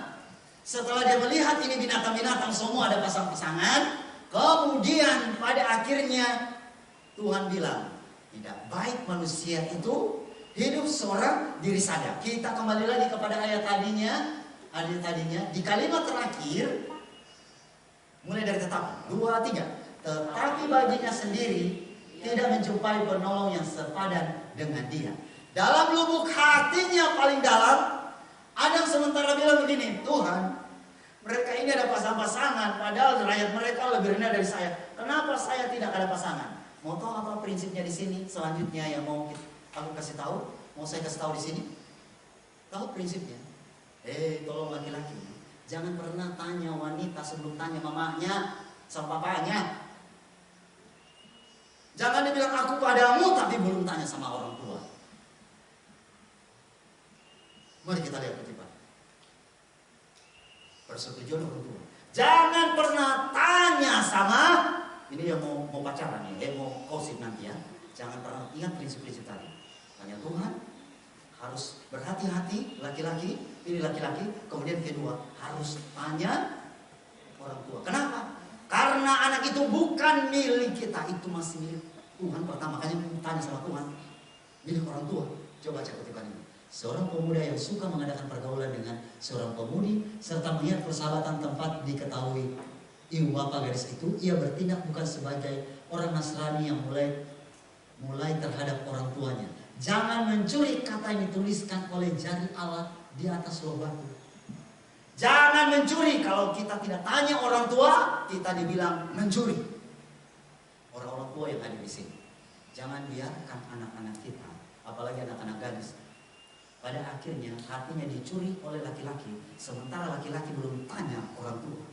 Ini melanggar akan prinsip-prinsip korsif. Kita punya anak-anak ini, sementara kita calon memiliki anak, orang-orang muda di sini dan juga orang tua di sini. Jangan biarkan anak-anak kita menjalani hubungan dengan laki-laki yang belum tanya ke orang tua. Langsung tolak, kamu kurang ajar, melanggar hukum ke-8. Jangan mencuri. Itulah sebabnya kalau saya mau ulangi tadi ya dari pertama, bahwa sesungguhnya laki-laki yang benar adalah laki-laki yang memiliki prinsip yang mulia, yang suci, memiliki tabiat Tuhan. Kalau tidak memiliki tabiat Tuhan, sekarang waktunya kita berdoa. Kemudian kedua, yang harus memiliki hubungan yang kuat dengan Tuhan. Tanya Tuhan, jangan terburu-buru. Kemudian yang berikut, tanya orang tua. Tanya orang tua, karena sebenarnya perempuan itu bukanlah milik laki-laki, bukan miliknya sendiri. Namun berapa banyak pencuri cinta kasih yang dipraktekkan dan memaafkan diri. Kitab suci menghukumkan segala jenis perbuatan yang tidak jujur. Oke, mari kita baca sama-sama. 2, 3. Salah satu kesalahan yang paling besar yang berhubungan dengan masalah ini ialah bahwa orang-orang muda dan orang-orang yang belum berpengalaman, cinta kasih mereka sama sekali tidak boleh dicampuri. Kalau ada satu pokok persoalan yang perlu dipandang dari berbagai segi, ialah masalah perkawinan. Coba lihat, kalau rumah tangga hancur, gereja hancur. Kalau rumah tangga hancur, masyarakat juga hancur. Pada akhirnya negara juga, komunitas lebih besar lagi hancur. Itu makanya betapa penting itu hubungan korsif. Kalau kita berbicara mengenai korsif, harus utamakan prinsip. Dan prinsipnya ini. Tidak bisa kita menjalani hubungan pacaran belum ini langsung saja. Ini namanya kita ikuti perasaan. Semua yang kita jalani ini, kalau selama ini masih mengutamakan perasaan, berdoa sama Tuhan supaya kita rubah dan kita mengikuti prinsip yang benar. Lanjut. Bantuan dari pengalaman orang lain serta pertimbangan yang tenang dan teliti dari kedua belah pihak adalah perlu secara positif. Bertanyalah kepada Allah dan kepada ibu bapamu yang takut akan Allah. Itu dan jadikanlah mereka penasehatmu, hai sahabat-sahabatku orang muda. Biasa kalau kita cari nasihat sama siapa? Teman. Kadang-kadang kalau dia sudah stres, dia mulai kirim SMS. Aduh, aku lagi stres, butuh teman curhat. Lalu dia teman curhat. Kalau dia curhat yang suci, yang benar, yang mulia masih boleh. Tapi ini dia sudah curhat berhubungan dengan masalah pasangan hidup. Saya mau kasih tahu, sesuai dengan apa yang dikasih tahu firman Tuhan. Kalau kita mau curhat, pertama kali ke siapa? Ke Tuhan. Yang kedua, kalau kita mau curhat, harus kasih tahu orang tua. Bahkan itu adalah pasangan hidup. Kalau masih SMA, orang tua bilang jangan pacaran, jangan kepala batu akhirnya. Udahlah. Waduh, ini bahaya nih. Masih SMA. Kalau sudah kuliah pun orang tua bilang nanti tamat dulu. Oke? Tapi kalau orang tua sudah merasa bahwa itu lain. Ada yang bertanya sama saya gini, bagaimana kalau orang tua saya yang tidak tahu prinsip ini? Bagaimana kalau orang tua saya yang tidak tahu prinsip ini? Apakah saya harus bertanya kepadanya? Maka kita perlu tanya orang tua rohani yang mengetahui, ada pendeta yang mengetahui prinsip ini. Yang saya maksudkan di sini, kalau orang tua bukan Advent yang belum tahu prinsip seperti ini, kita punya orang tua rohani di gereja. Kita perlu konsultasi. Tetapi sebelumnya kita juga tanya. Kalau sudah tanya sama Tuhan, sudah pasti kita buka Alkitab. Kita buka Roh Nubuat. Inilah caranya. Tapi kalau kita sudah sharing dulu ke teman kita yang belum berpengalaman, teman-teman, kita menjadikan dasar kita di atas pasir. Dan sangat berbahaya. Berapa banyak keluarga, bukan yang di luar Advent ya, di dalam Advent yang saat ini terancam perceraian dan sudah bercerai. Saya yakin ada di antara kita yang datang dari keluarga broken home. Tidak perlu akui. Tetapi yang paling penting adalah, saya lihat kalau pengalaman itu buruk pernah terjadi dalam keluarga saya, Mari bertemu sama Tuhan supaya saya boleh menjalani kehidupan sesuai dengan agenda Tuhan. Bukan agenda saya atau nasihat dari teman-teman saya yang belum berpengalaman. Oh anak-anak mudaku, kita hidup di zaman ini, kita belum memiliki banyak pengalaman. Kalau belum pengalaman, mari kita sama-sama belajar. Tanya Tuhan dan tanya orang yang punya pengalaman, prinsip yang kuat. Nah sekarang mari kita lanjut. Kita lanjut di ayat selanjutnya, Kejadian pasal yang kedua ayat 21. Jadi pelajaran kita saat ini dari buku Kejadian. Mari kita sama-sama baca. Kejadian 2 ayat 21 dan 22. Baca sama-sama 23. Lalu Tuhan Allah membuat manusia itu tidur nyenyak. Ketika ia tidur, Tuhan Allah mengambil salah satu rusuk daripadanya, lalu menutup tempat itu dengan daging. Dan dari rusuk diambil Tuhan Allah dari manusia itu, dibangunnya seorang perempuan, lalu dibawanya kepada manusia itu. Perhatikan kata-kata yang ada di dalam ayat Alkitab ini. Kata-kata ini muncul setelah apa? Setelah ada memberikan nama. Setelah ada memberikan nama kepada siapa? Kepada binatang-binatang. Waktu dia memberikan nama, dia bandingkan itu binatang dengan dirinya, maka dalam hatinya dia datang kepada orang tua yang ada di situ. Saya mau tanya. Kalau kita minta kepada orang tua kita kasih atau enggak? Hah? Alkitab bilang, adakah seorang ayah yang akan, seorang bapak di dunia yang akan memberikan kepada anaknya ular kalau anaknya minta ikan? Atau memberikan batu kepada anaknya kalau anaknya minta roti? Ada? Tidak ada. Itulah sebabnya di dalam ayat ini sebenarnya dalam lubuk hati Adam masih bilang gini, Tuhan, orang tuaku, papaku, mamaku. Karena nggak ada. Manusia ini kan diciptakan ada 4 cara ya. Yang pertama, manusia diciptakan tanpa ada ayah dan ibu secara literal. Siapa itu? Adam. Yang kedua, manusia diciptakan hanya dari laki-laki saja. Siapa itu? Hawa. Kemudian yang ketiga, manusia diciptakan dengan cara hanya dari perempuan saja. Siapa itu? Yesus. Dan yang keempat, manusia diciptakan dari ayah dan ibu secara literal. Itu siapa? Itulah Anda dan saya. Nah sekarang posisi Adam pada waktu itu, perhatikan saja aplikasinya. Adam pada waktu itu tidak memiliki ayah dan ibu secara literal, dan Tuhan Allah waktu di dunia, waktu itu di Taman Eden itu adalah ayahnya. Dan dia bilang, Bapak, mama seperti itu ya, aku mau minta pasangan, masa nggak ada pasangan? Kalau sudah minta seperti ini, kira-kira orang tua sebagai orang tua yang baik dia akan kasih yang buruk? Tidak. Maka Tuhan tahu. Itulah makanya tolong ikut baik-baik prinsip korsif. Semuanya ada dalam buku Kejadian. Tuhan tahu dan Tuhan biarkan Adam ini apa? Tidur. Lalu pada waktu Adam ini tidur, operasi bedah pertama terjadi di Taman Eden. Lalu diambillah ribs of his ribs. Salah satu tulang rusuk dari tulang rusuknya. Nah, kenapa tulang rusuk teman-teman? Kenapa tulang rusuk? Kenapa bukan tulang tangan?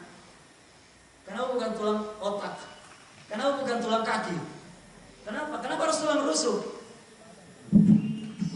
Kenapa harus tulang rusuk? Bukan tulang kepala.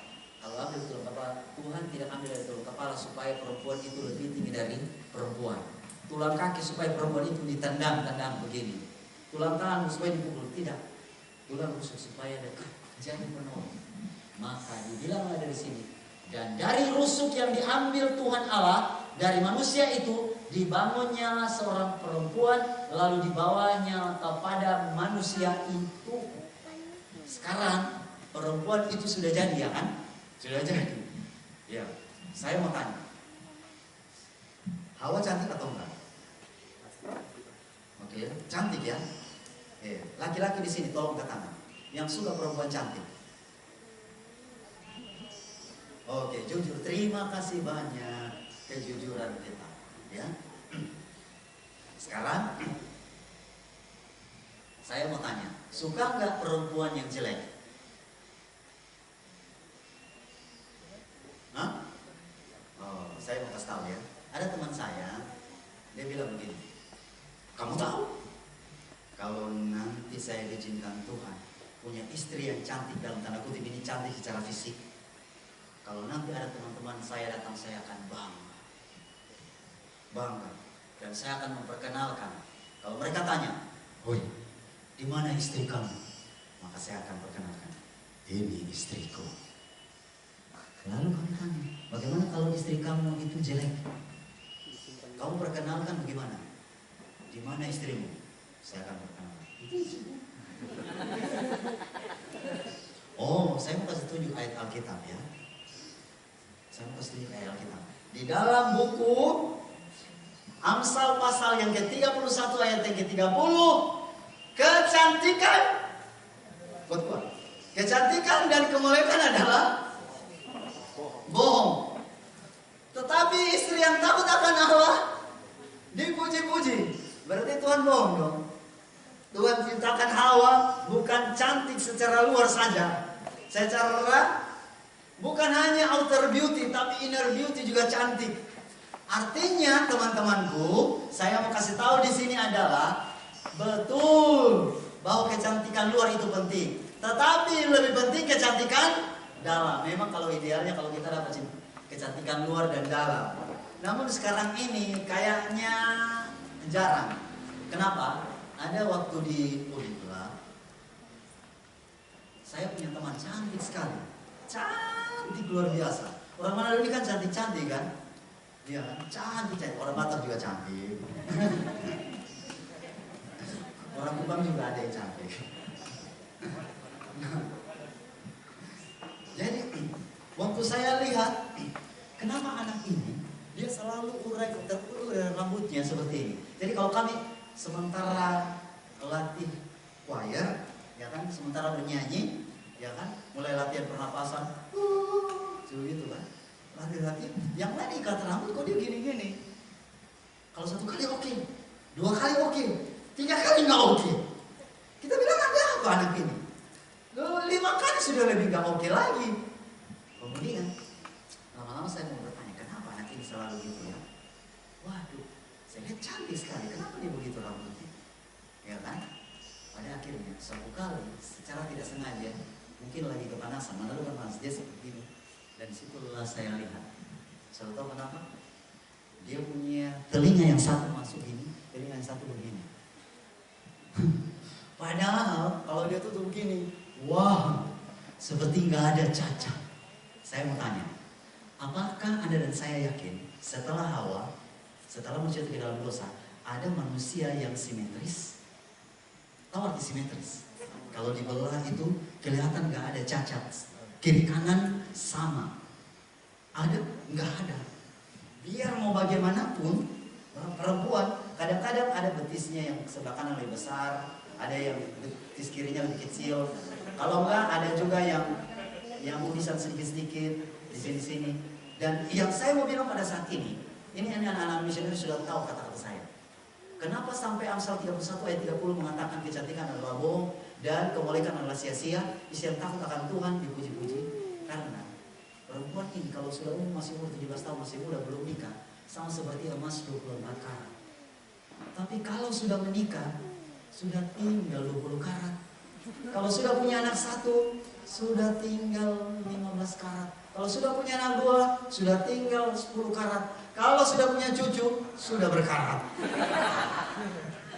Coba perhatikan yang cantik-cantik ini ya. Kalau nanti sudah di usia opung doi, opung boru, kalau masih, coba lihat kalau masih umur 2 tahun, masih montok-montok, imut-imut, paling kita bilang, gitu-gitu lah.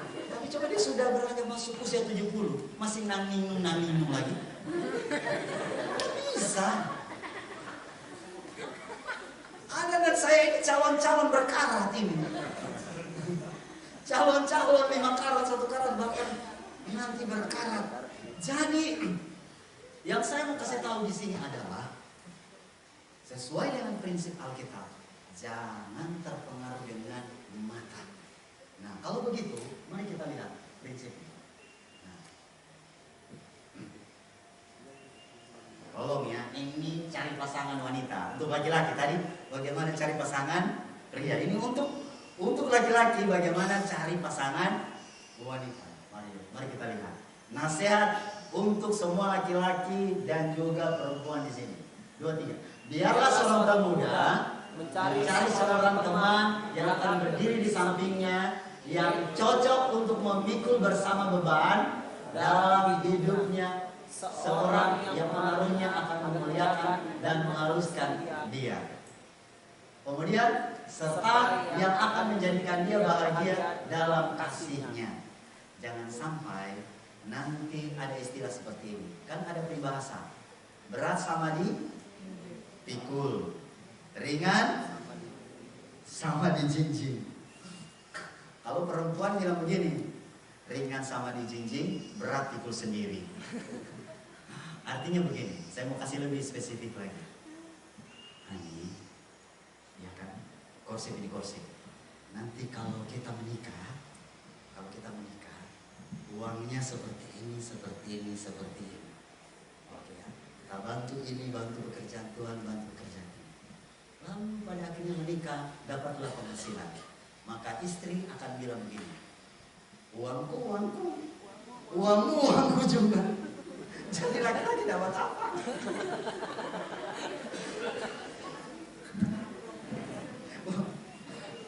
Dengar baik-baik ya. Dengar baik-baik.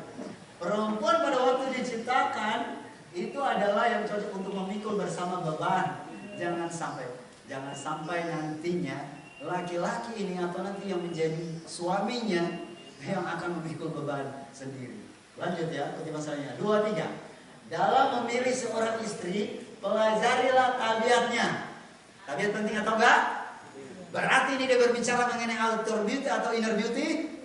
Outer beauty, kecantikan luar atau kecantikan dalam? Kecantikan dalam. Kalau enggak mengerti kecantikan dalam, buka 1 Petrus 3 ayat 3. 1 Petrus 3 ayat 3. Buka ayat Alkitab 1 Petrus 3 ayat 3.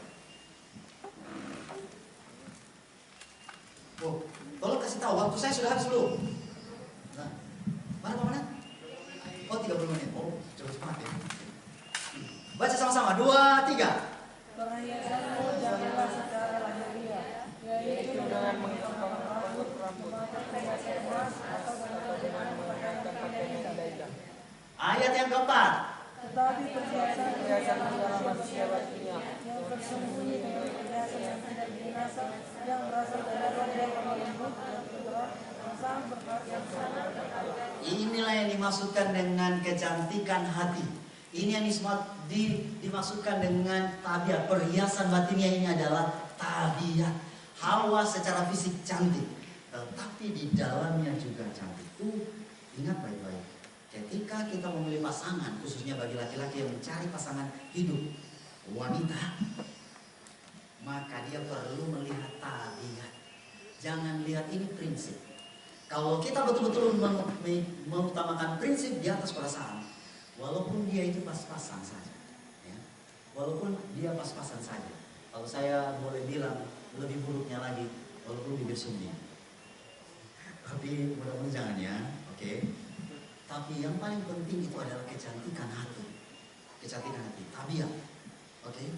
Memang dua-dua penting, ini idealnya. Tapi yang paling penting adalah kecantikan hati. Apakah dia seorang yang sabar dan bersungguh-sungguh, atau apakah ia yang tidak peduli kepada ibu dan bapakmu? Oh, ada juga wanita-wanita ini yang egois. Ya, dia bilang, aku cuma menikah samamu, keluargamu apa? Mau lihat mereka, oh hati-hati. Sesuai dengan nasihat firman Tuhan, dia bukan hanya mencintai kita, mencintai keluarga, bapak, ibu kita juga. Saat mereka memerlukan seorang anak yang kuat, tempat mereka bersandar. Pertanyaan ini harus ditanyakan oleh semua pria yang mau mencari pasangan wanita bagi diri. Lalu berikutnya, 2, 3. Adakah seorang yang kau hendak nikahi itu akan membawa kebahagiaan kepada rumah tanggamu? Adakah dia wanita itu seorang yang tahu menghemat? atau sesudah menikah bukan hanya menghabiskan apa yang menjadi penghasilannya sendiri, melainkan juga penghasilanmu untuk memuaskan kesesiaan karena ia pencinta penampilan. Yang pertama, tolong cari sesuai nasihat, bukan nasihat saya ya, salahkan saja ini firman Tuhan. Tolong cari wanita yang hemat. Kalau boros waktu masa korsif, mari kita sama-sama bahas. Ternyata boros itu tidak bagus. Kalau dia masih tetap boros terus, nasihati terus, ya kan? Tapi kalau dia sudah berubah, nah baru kita mulai. Nah jangan sampai laki-laki juga egois. Oh masih boros, putus kita. Jangan juga, ya kan? Harus berikan nasihat, berdoa sama-sama Tuhan sanggupkan. Perempuan juga harus jangan egois. Oh kamu ini tidak takut sama Tuhan, putus kita, ya kan? Kalau dia memang betul-betul sudah ada di kumpulan umat Tuhan seperti ini, mari kita sama-sama komunikasi dengan menggunakan firman Tuhan, Alkitab perbuatan. Sehingga pembicaraan kita itu adalah pembentukan tabiat, bukan pembicaraan sudah keliling kemana-mana. Ya, apalagi kalau kita hidup di tanah Batak ini, pembicaraan kita nanti tenggelam di, tidak apa-apa ya, tapi cuma jangan terlalu tenggelam di dunia Marta Rombo. dunia Marta Rombo. Ya itu penting. Saya bukan bilang tidak penting, tetapi ada hal yang lebih penting daripada itu adalah bagaimana supaya kita mengikuti apa yang Tuhan kasih tahu dalam sini. Jadi yang pertama hemat, kemudian yang kedua ini yang saya mau bilang. Oh, wanita-wanita ciptaan ajaib ini, kalian enggak taruh itu juga berlebihan, alis mata dan juga makeup tetap cantik kok. Iya kan? Jangan sampai waktu kita habis gara-gara make up. Iya kan? Kalau sudah habis waktu gara-gara make up, oh, dikasih tahu satu kali tidak bertobat, kedua juga tidak mau berubah, pada akhirnya seperti itu. Waduh, kadang-kadang sampai pernikahan pun waktu habis gara-gara make up, cinta terhadap penampilan. Kemarin sudah dibahas. Kita kadang-kadang tidak percaya sama Tuhan, ya kan? Tidak percaya sama Tuhan, akhirnya kita tidak percaya diri. Kalau kita percaya Tuhan yang membentuk kita, maka kita juga percaya Tuhan juga yang akan membentuk dari dalam dan juga dari luar. Masalahnya sekarang adalah pikiran kita sudah tidak selaras dengan pikiran Tuhan. Maka yang terjadi apa yang dibuat oleh wanita-wanita ciptaan ajaib ini, dia lihatlah itu iklan-iklan.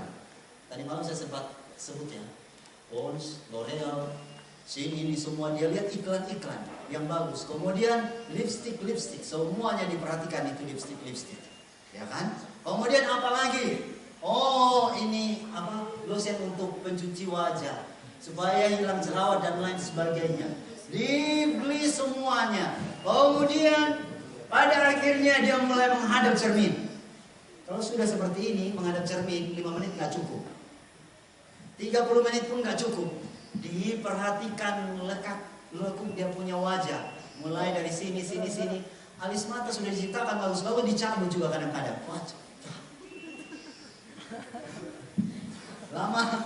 Lama-lama untuk hidung nggak dicabut dan dipasang hidung palsu. Ya, lama-lama kita juga ikuti gaya Michael Jackson, operasi plastik. Kenapa? Supaya kelihatan muda. Lalu kita ketemu ada perempuan laki-laki dipakai silikon. Silikon ini murahan, disuntik, akhirnya muncullah bopeng-bopeng. Lebih baik kita lihat singa daripada lihat manusia ini kan. Waduh ngeri. Saya pernah ketemu di Jakarta, ditusuklah silikon, suntik ini. Katanya bikin awet muda. Tetapi yang ternyata terjadi adalah mulai muncul bopeng-bopeng. Saya yakin ada di antara kalian yang pernah lihat itu. Kenapa? Karena gila terhadap penampilan.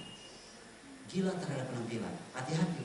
Kalau kita pilih pasangan yang gila terhadap penampilan, di dalam firman Tuhan ini membina keluarga yang bahagia 81.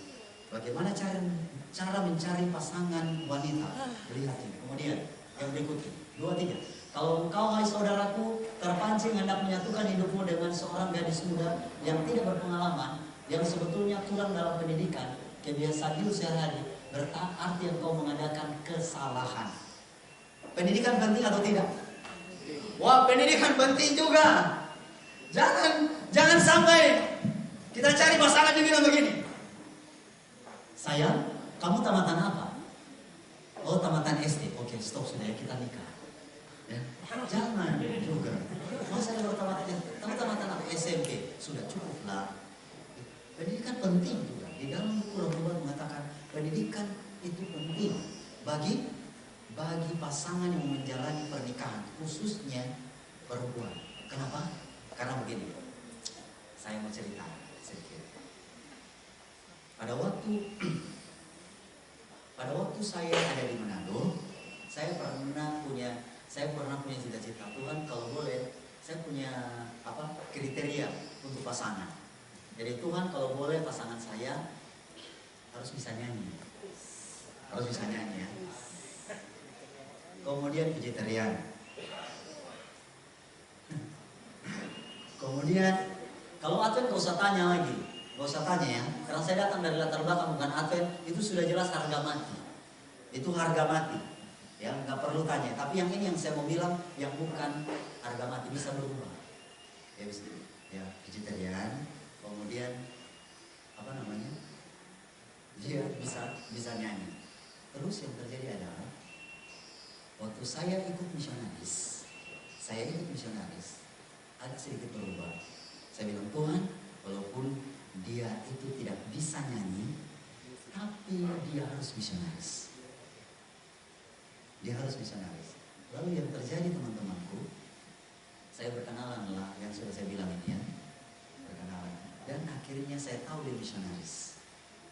Waktu saya tahu dia misionaris, waduh, karena yang sebelumnya tidak ada yang misionaris. Maksudnya yang misionaris dalam tanda kutip yang ikut 1000 ya. Semua kita misionaris, tapi itulah doa saya waktu itu. Karena saya tahu kalau seandainya dia jadi misionaris, berarti dia siap hidup susah. Dan yang terjadi adalah saya berkenalan sama misionaris. Tapi misionaris ini aneh. Dia agak aneh. Disuruh vegetarian nggak mau kan, yang sudah dibilang gitu kan. Dia nggak mau. Lalu yang saya ingat waktu itu adalah rambut, wah keren rambutnya, luar biasa. Rambut keren, wah cantik kulihat. Jadi yang pertama aku suka dari dia itu adalah dia punya penampilan, kemudian adalah misionaris dua waktu itu.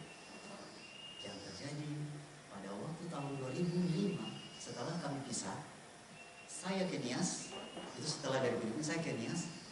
Pada akhirnya dia ke Timor Leste. Waktu ke Timor Leste saya langsung pasrah. Saya bilang begini sama Tuhan. Tuhan, saya tahu di mana di Timor Leste itu ada misionaris teman-teman saya. Pasti dia akan jatuh sama laki-laki di sana.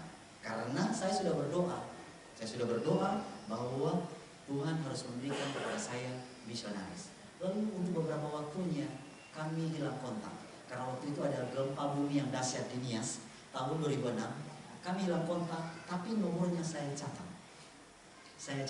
Untung, inilah doa saya.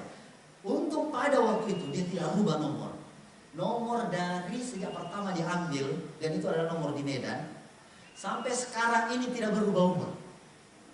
Dan nomor itu saya catat. Hingga pada suatu kali saya coba untuk telepon.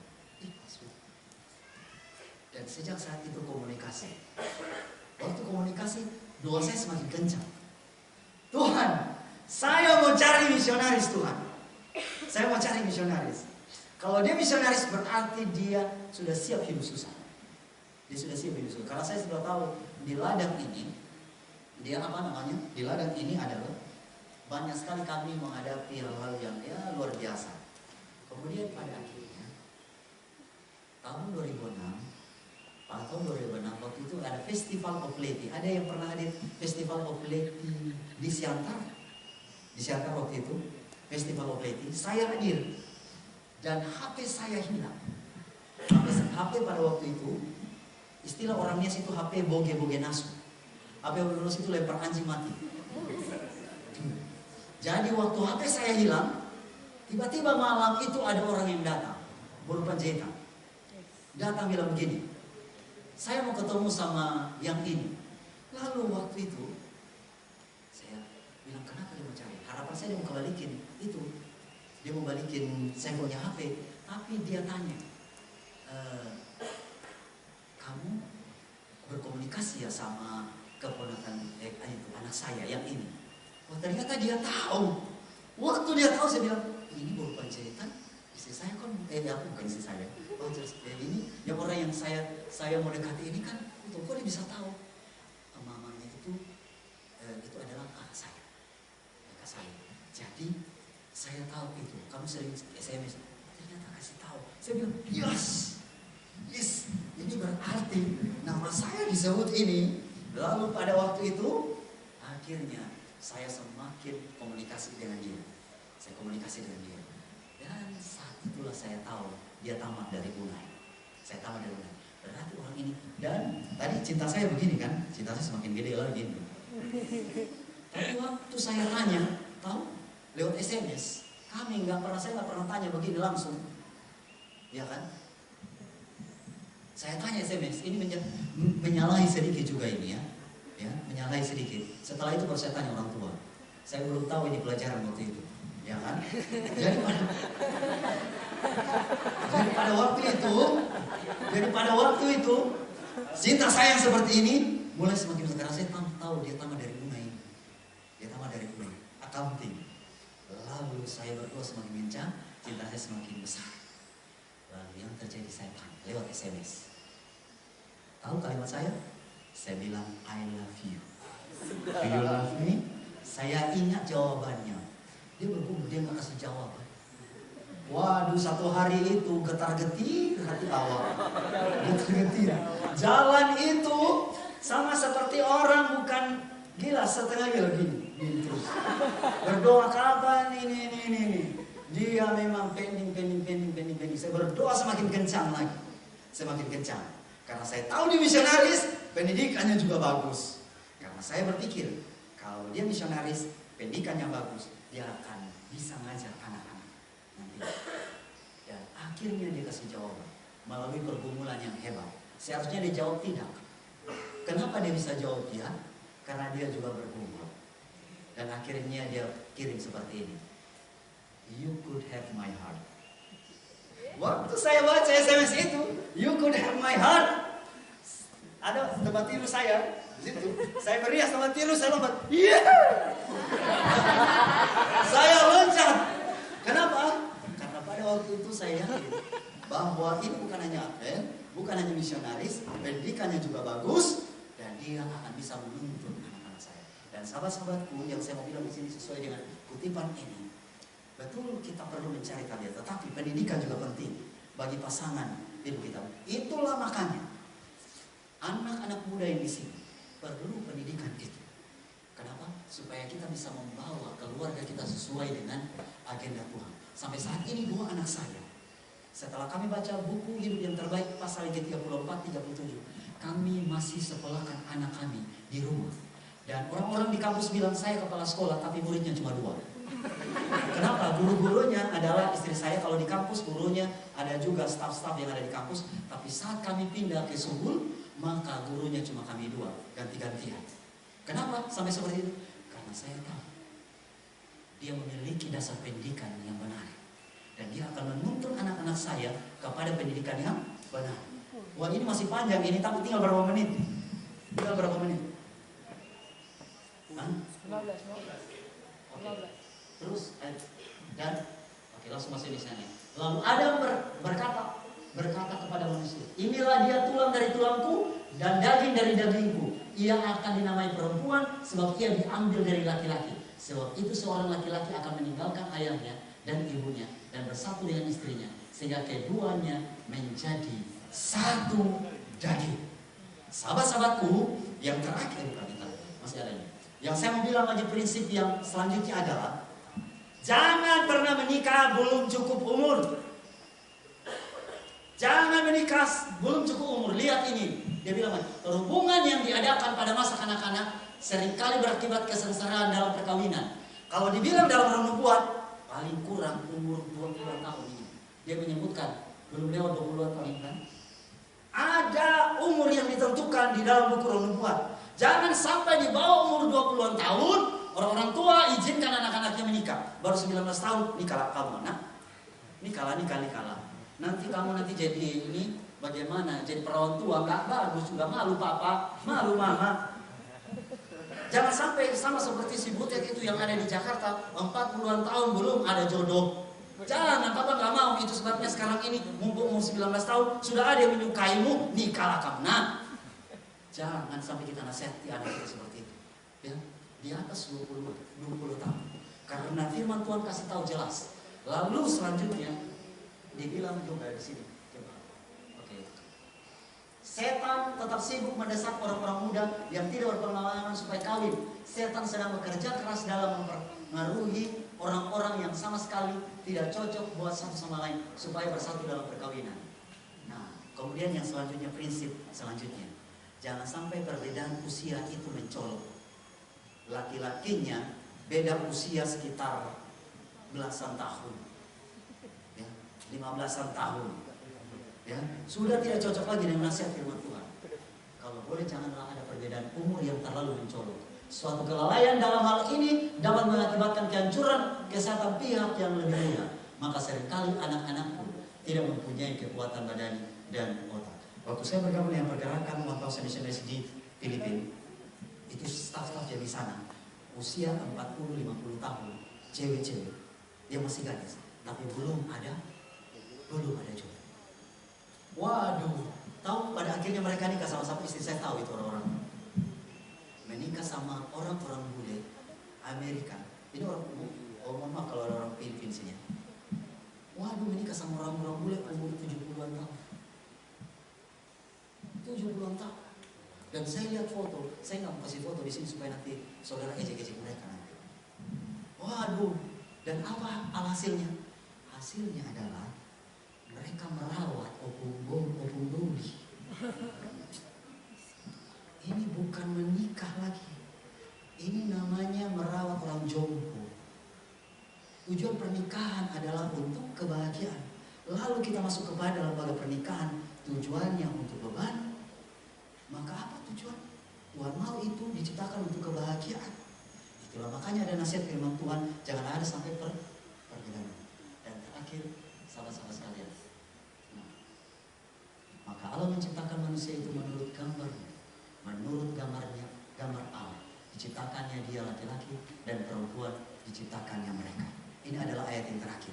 Di ayat yang terakhir ini, saya mau tanya, apakah betul kita sudah diciptakan sesuai dengan gambar dan rupa Allah? Kalau diciptakan gambar dan rupa Allah, artinya di dalam Al-Qur'anku kita mengikuti prinsip-prinsip Tuhan.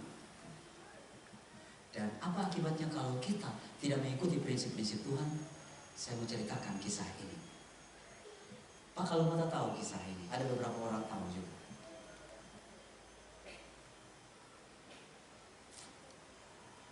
Ini adalah cara Survival Revival. Dan yang ikut yang kelihatan wajahnya itu namanya Tino Tambubolo. Dia bergabung dengan misionaris angkatan yang ke-7. Pada waktu dia bergabung dengan misionaris angkatan ke-7, orang tuanya adalah orang yang tidak setuju dia mengikuti pergerakan ini. Tidak setuju untuk bekerja bagi Tuhan. Lebih baik kamu urus sawit, kalau punya sawit banyak. Jangan sampai ikut misionaris. Kamu ini orang Batak satu-satunya anak laki-laki di keluarga ini, keluarga Tambubolo. Jadi tolong urus ini semua ya. Lalu pada akhirnya setelah dia menyelesaikan pelayanannya di Mambramo, dia balik. Waktu dia balik, pada akhirnya dia diangkat jadi Dim Angkatan 11. Waktu dia jadi angkat Dim Angkatan 11 di Manado, setelah dia punya pelayanan selesai, dia bilang, saya nggak mau pulang ke Pekanbaru. Saya mau kembali lagi melayani lagi. Melayani di mana? Di Anggrek. Itu makanya sekarang ada sekolah misionaris di sana di Bogotongo. Perjalanan ke Anggrek itu 6 hari 6 malam. Kalau jalan cepat seperti orang Papua, itu 3 hari 3 malam. Ya. Orang Papua kalau jalan 3 hari 3 malam.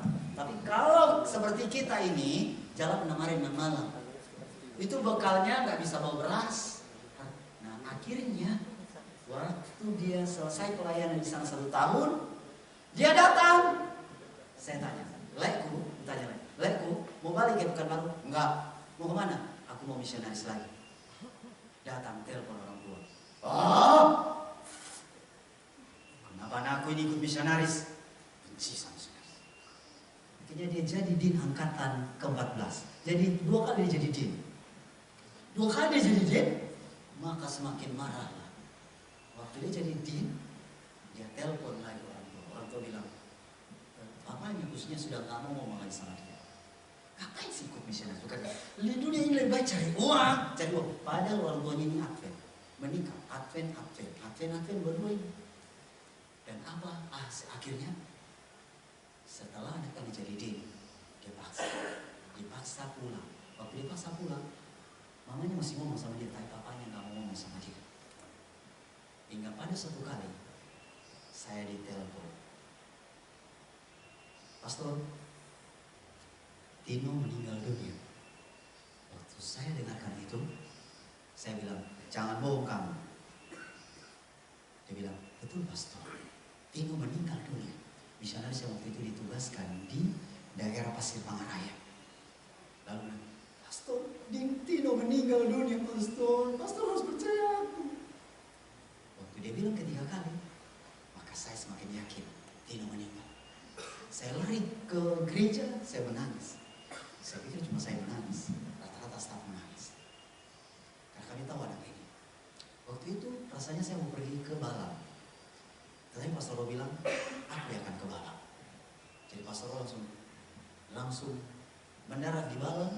Itu makanya yang Pastor Ro pada akhirnya dia dimargain jadi Tampu Bodo, walaupun dia orang Korea. Waktu dia dimargain itu dipotong kepala kami dan saya lihat itu sendiri.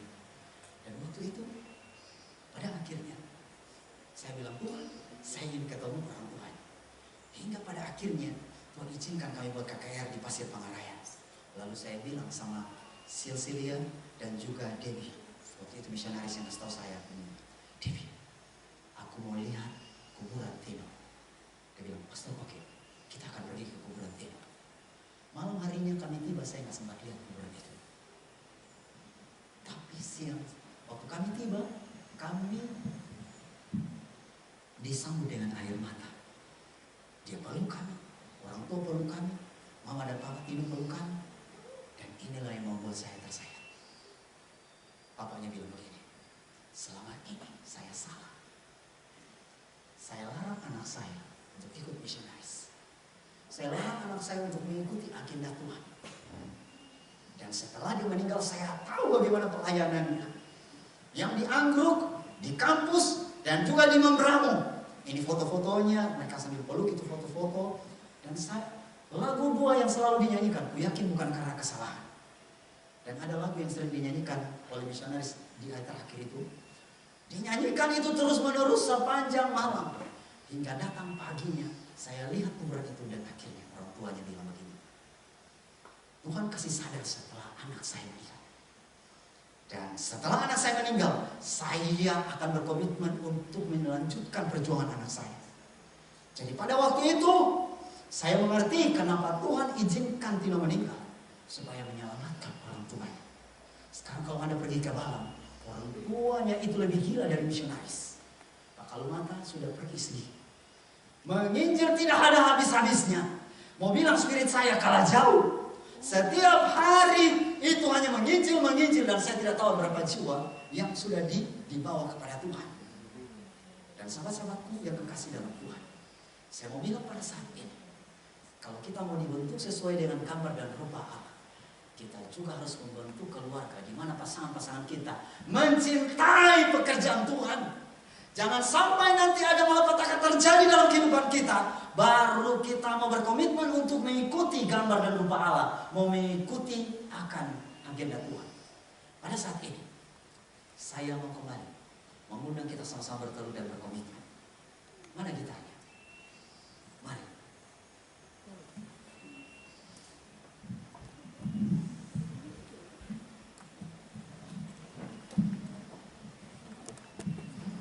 menyanyikan lagu yang sama.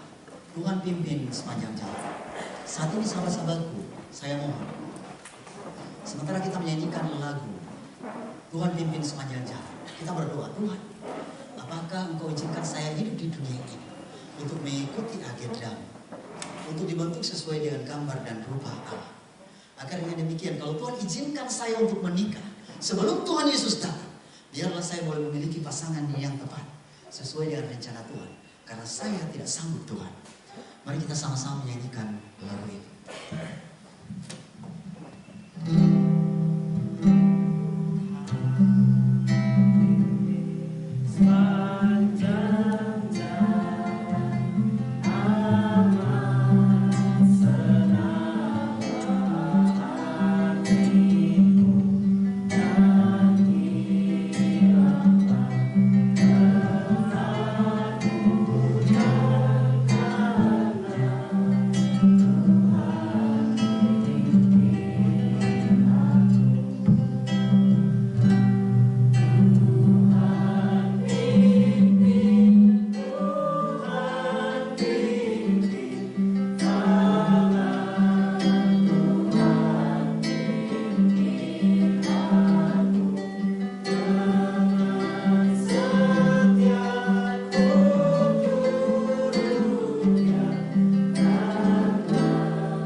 Mengikuti akan prinsip-prinsip yang ditulis dalam Alkitab dan Roh Nubuat.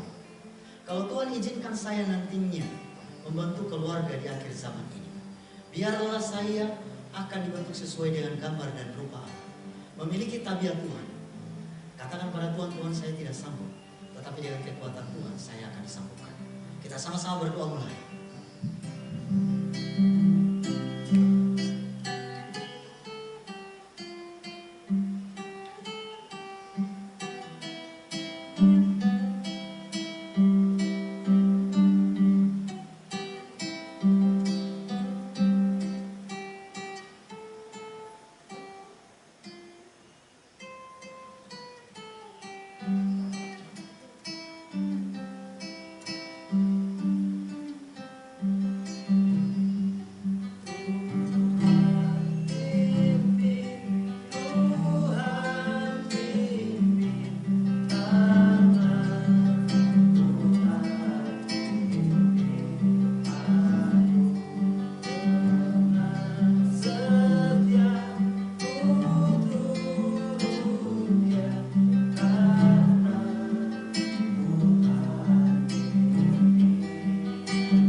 Terima kasih oleh karena Engkau begitu baik bagi kami. Pada pagi ini Tuhan, kami diizinkan untuk mendengarkan firman-Mu. Tolong kami Tuhan, agar kami disanggupkan mengikuti kehendak-Mu. Pelajaran korsif yang telah kami pelajari bersama, kami tahu ini berat, tidaklah mudah bagi kami yang masih muda. Bahkan kami juga yang sudah diizinkan Tuhan untuk menikah, untuk menjalankan ini. Baik kami akan menjalankan bersama dengan pasangan kami, baik juga orang-orang tua kami yang akan menuntun anak-anak untuk mengikuti apa yang Tuhan sudah katakan kepada kami.